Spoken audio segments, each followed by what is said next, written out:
श्रावण शुक्ल पंचमी शके 1937 सादर करत आहोत ठाणे वार्ता। ठळक घडामोडी। राज्यातील दुष्काळ पाहून ठाण्यातील संघर्षाचा दहीहंडी उत्सव रद्द करण्याचा आमदार जितेंद्र आव्हाड यांचा निर्णय। समूह विकास योजनेसाठीचा सोशो इम्पॅक्ट असेसमेंट अहवाल 15 दिवसात सादर करण्याचे पालिका आयुक्तांचे आदेश। आणि हिंदी चित्रपटाप्रमाणे बोगस आयकर अधिकारी बनून एका व्यापाऱ्याला लुटणाऱ्या चौकडीला पोलिसांनी केली अटक। या आणि इतर घडामोडी विस्तृतपणे पण काही क्षणातच। ठाणे वार्ता पहा श्रीस्थानक वाहिनीवर। आता सकाळी 9:15 पासून रात्री 9:15 पर्यंत ठाणे वार्ता, ठाण्यातील पहिलं दृकश्राव्य माध्यम। श्रीस्थानक वाहिनी ठाण्याची स्वतःची वाहिनी। ठाण्यातील घडामोडी, कार्यक्रम, वादविवाद, अगदी गाणी, नाटक याचा आनंद घर बसल्या पहा श्रीस्थानक वाहिनी। आपल्या ठाण्याचं हक्काचं व्यासपीठ श्रीस्थानक वाहिनी। ठाणे वार्ता आता संकेतस्थळावर देखील ठाणेवार्ता.com वर क्लिक करा आणि ठाण्याच्या घडामोडी जाणून घ्या। ठाण्यातील पहिलं ऑनलाईन माध्यम ठाणेवार्ता.com। नमस्कार मंडळी, दर रविवारी पाहायला विसरू नका। नमस्कार मंडळी, आपल्या प्रश्नांचं थेट उत्तर। ठाणे वार्ता पहा श्रीस्थानक वाहिनीवर। आता सकाळी 9:15 पासून रात्री 9:15 पर्यंत ठाणे वार्ता, ठाण्यातील पहिलं दृकश्राव्य माध्यम। ठाण्यातील प्रसिद्ध आणि बहुचर्चित अशी ओपन हाऊस परिसरातील संघर्षाची दहीहंडी यंदा रद्द करण्यात आली आहे। या दहीहंडीचे संयोजक आमदार जितेंद्र आव्हाड यांनी पत्रकारांशी बोलताना ही माहिती दिली। ऑगस्ट महिना उलटला तरी राज्यात अजून समाधानकारक पाऊस झाला नाही, त्यामुळे राज्यातील दुष्काळाची परिस्थिती लक्षात घेऊन दहीहंडीचा उत्सव रद्द करण्यात आल्याचं आमदार जितेंद्र आव्हाड यांनी सांगितलं। या दहीहंडीसाठी होणारा खर्च आत्महत्या केलेल्या शेतकऱ्यांच्या कुटुंबियांना देण्यात येणार असल्याचंही आव्हाड यांनी सांगितलं। दहीहंडी उत्सवाला आमदार जितेंद्र आव्हाड यांनी जागतिक पातळीवर पोहोचवलं। त्यांच्यापासूनच दहीहंडी उत्सवामध्ये मोठी स्पर्धा सुरू झाली। मोठमोठ्या बक्षिसांसाठी संघर्षाची दहीहंडी प्रसिद्ध आहे, मात्र राज्यातील दुष्काळाची स्थिती, दहीहंडी उत्सवावर आलेले निर्बंध आणि पोलिसांशी होणारा संघर्ष टाळण्यासाठी संघर्षाचा दहीहंडी उत्सव रद्द करण्याचा निर्णय घेण्यात आल्याचं आमदार जितेंद्र आव्हाड यांनी सांगितलं। ठाणे महापालिका क्षेत्रातील 30 वर्ष जुन्या इमारतींचं संरचनात्मक परीक्षण करण्याची जबाबदारी आता महापालिकेनं उचलली असून समूह विकास योजनेसाठी आवश्यक असलेला सोशो इम्पॅक्ट असेसमेंट अहवाल 15 दिवसात सादर करावा असे आदेश महापौरांनी दिले आहेत। कृष्णा निवास इमारत कोसळल्यानंतर पुन्हा अशी दुर्घटना घडू नये म्हणून गेले 12 दिवस सर्वसाधारण सभेत चर्चेचं गुऱ्हाळ रंगलं आहे। पालिका आयुक्तांनी समूह विकास योजनेबाबत आपली भूमिका यावेळी मांडली। पालिका आयुक्तांच्या निवेदनानंतर महापौरांनी 30 वर्ष जुन्या 25,000 इमारतींचं संरचनात्मक परीक्षण पालिकेनं करावं असे आदेश दिले। मात्र असं परीक्षण करण्यासाठी पालिकेकडे अवघे 92 परीक्षक असून यापैकी अनेकांकडे आवश्यक यंत्रसामुग्री नसल्याचा मुद्दा माजी महापौर मिलिंद पाटणकर यांनी उपस्थित केला। समूह विकास योजनेसाठी आवश्यक अहवाल 15 दिवसाच्या आत सादर करावा असे आदेश महापौरांनी दिले। मात्र सभागृहात कुठलाही प्रस्ताव न ठेवता प्रशासनाला 15 दिवसात अहवाल सादर करण्याचे आदेश दिल्यानं विरोधक संतप्त झाले। पालिका आयुक्तांनी शहरांमध्ये गटार, रस्ते, पाणीपुरवठा यासारख्या मूलभूत पायाभूत सुविधाही नसल्याचं स्पष्ट केल्यानं सत्ताधाऱ्यांच्या 23 वर्षाच्या नियोजन शून्य कारभाराचं पितळ उघडं पडल्याची टीका विरोधकांनी केली। हिंदी चित्रपट स्पेशल 26 प्रमाणे बोगस आयकर अधिकारी बनून नवी मुंबईतील एका व्यापाऱ्याच्या दुकानात आणि घरावर छापा मारणाऱ्या चौकडीला ठाण्यातील शीळ डायघर पोलिसांनी जेरबंद केलं आहे। एका पत्रकार परिषदेत ही माहिती देण्यात आली। कोपरखैरणे येथे राहणारे व्यापारी मंगलदास भानुशाली यांचा शीळ डायघर परिसरात गोठेगर इथे सिमेंटच्या रिकाम्या गोण्या विकण्याचा व्यवसाय आहे।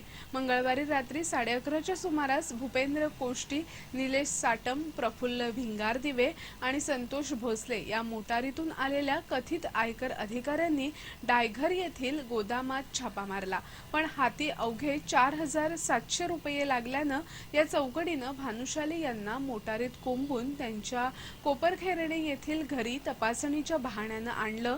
त्यांनी आपण गरीब असल्याची गयावया करूनही या चौकडीनं घराच्या देव्हाऱ्यात ठेवलेले 2,72,000चे दागिने आणि 14 लाखांची रोकड असा ऐवज लुटला. तसंच 1 लाख दिल्यास ऐवज परत करण्याचं आश्वासन दिलं आणि त्यांना रबाळे परिसरात सोडून धूम ठोकली.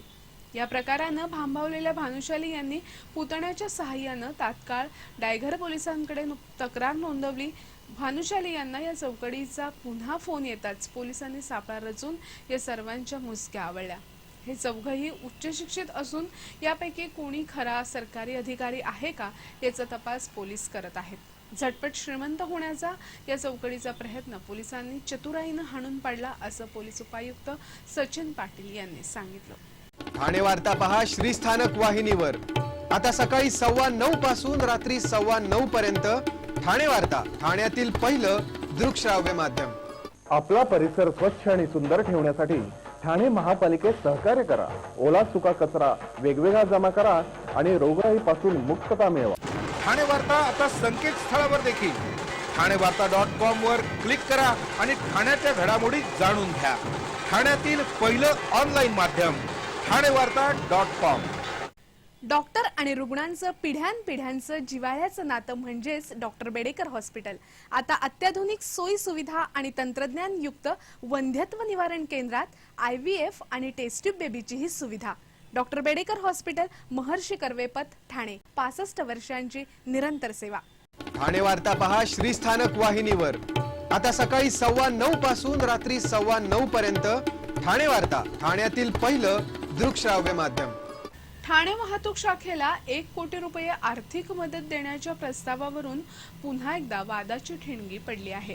ठाणे शहरातील वाहतूक नियमनासाठी ट्रॅफिक वॉर्डन ठेवण्यात येणार आहे. या कामासाठी वाहतूक शाखेला 1 कोटी रुपयांची आर्थिक मदत देण्याचा प्रस्ताव आवाजी मतदानानं मंजूर करण्यात आला. याला अनेक नगरसेवकांनी विरोध दर्शवला. पालिकेच्या सार्वजनिक बांधकाम विभागाला मदत न करणाऱ्या या विभागाकडे अवैध पार्किंग बाबत तक्रार केली की ते पालिकेकडे बोट दाखवतात. अशा वाहतूक विभागाला मदत करायची का असा मुद्दा संजय भोईर यांनी उपस्थित करून हे 1 कोटी रुपये कुठल्या लेखाशीर्षातून देणार याबाबत विचारणा केली. एकीकडे नगरसेवकांच्या कामांना पैसे नाहीत, शौचालयासाठी निधी दिला जात नाही, परंतु वाहतूक विभागासाठी द्यायला पैसे आहेत असा टोला नगरसेवक विलास कांबळे यांनी लगावला.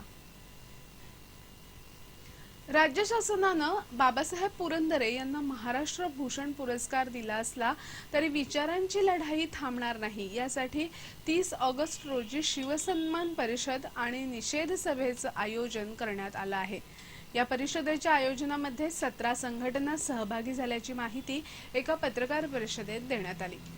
बाबासाहेब पुरंदरे यांना महाराष्ट्र भूषण पुरस्कार देऊ नये यासाठी अनेक संघटनांनी आंदोलनात्मक मार्ग अनुसरला होता.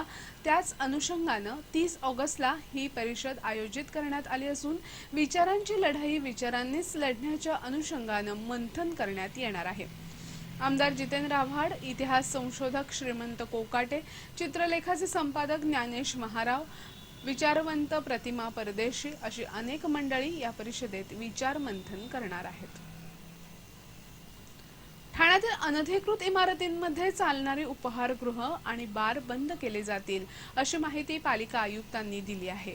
पालिका प्रशासनाच्या या निर्णयामुळे शहरातील तब्बल 80% बार, हॉटेल्स बंद होण्याची भीती आहे. तलावपाळी परिसरात एका उपहारगृहामध्ये स्फोट घडून 12 बळी गेल्यानंतर अग्निपरीक्षणाचा मुद्दा समोर आला होता. त्यानुसार महापालिका क्षेत्रातील किती हॉटेल्स आणि लेडीज बारला अग्निशमन दलानं नाहरकत दिली आहे असा मुद्दा चर्चेला आला. ठाण्यात सर्रास तळघरामध्ये हॉटेल्स सुरू असल्याचा आरोप यावेळी करण्यात आला. पालिका आयुक्तांनी शहरातील लेडीज बार, अनधिकृत इमारतींमधील हॉटेल्स आणि तळघरात चालणाऱ्या हॉटेल्सच्या विनापरवाना स्वयंपाक जागा बंद करण्याचे आदेश यावेळी दिले.